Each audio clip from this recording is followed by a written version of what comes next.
Super Rescue. The two diesels surveyed the shed.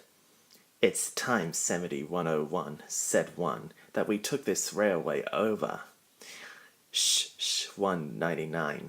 It's their railway after all." "Not for long," persisted 199. "Our controller says steam engines spoil our image." "Of course we do," snapped Duck. "We show what frauds you are. Call yourself engines. If anything happens, you care nothing for your train. You just moan for a fitter. We bring it home if only on one cylinder." "Nothing," boasted 199, "ever happens to us. We are reliable." Vulgar noises greeted this. "How rude," said 199. "You've asked for it," growled 7101. "Now shut up." Next day, Henry was rolling home tender first. "I'm a failed engine," he moaned. "Lost my regulator. Driver says it's jammed wide open, and he can't mend it till I'm cool. However," he went on, "I've got steam and driver can use my reverser, but it would happen after Duck fooled me with those tenders. Now they'll laugh at me again." He reached a signal box and stopped, whistling for a road. Opposite the box on the up line stood Diesel 199 with a train of oil tankers. "Worse and worse," thought Henry. "Now old Reliable will laugh at me too." The signalman came out. "For pity's sake, take this spam can away.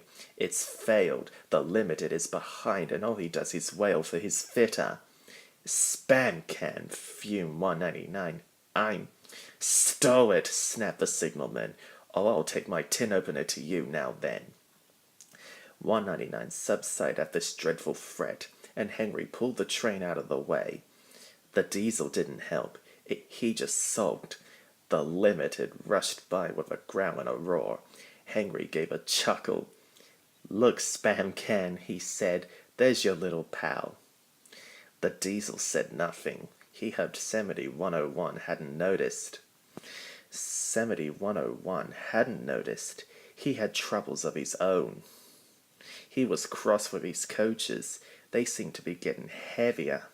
He roared at them, but it did no good. Engines have a pump called an ejector which draws air out of the train's brake pipes to keep the brakes off.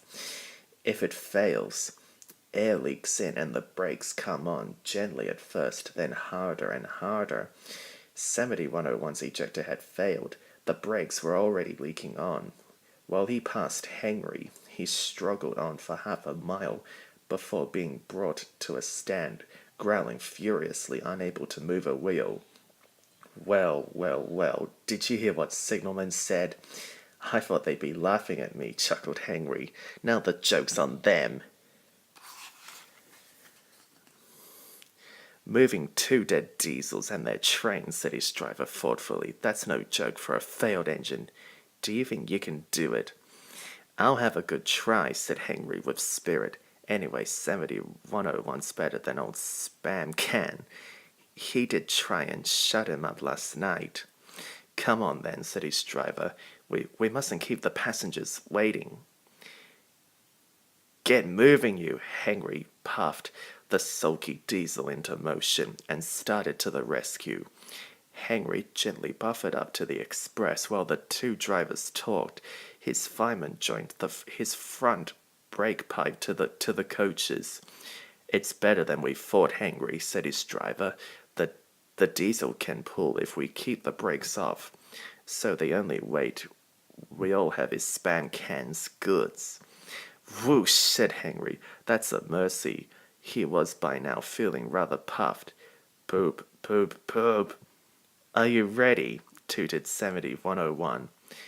"Peep, peep, peep. Yes, I am," whistled Henry.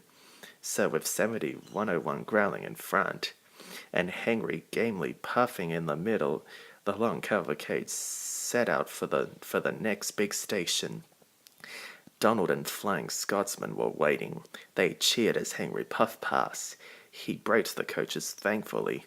Spam Can and the tankers trailed far behind. The passengers buzzed out like angry bees. But the Fat Controller told them about Henry, so they forgot to be cross and thanked Henry instead. They called him an enterprising engine and took his photograph. They were thrilled too when Flying Scotsman backed down on their train. If the guard hadn't thankfully shooed them to their coaches, the train would have started later than ever. Donald took the goods, returned 189 to the other railway, ordered the Fat Controller, "I will write my views later." Henry and 7101 went away together. "I'm sorry about last night," ventured the Diesel.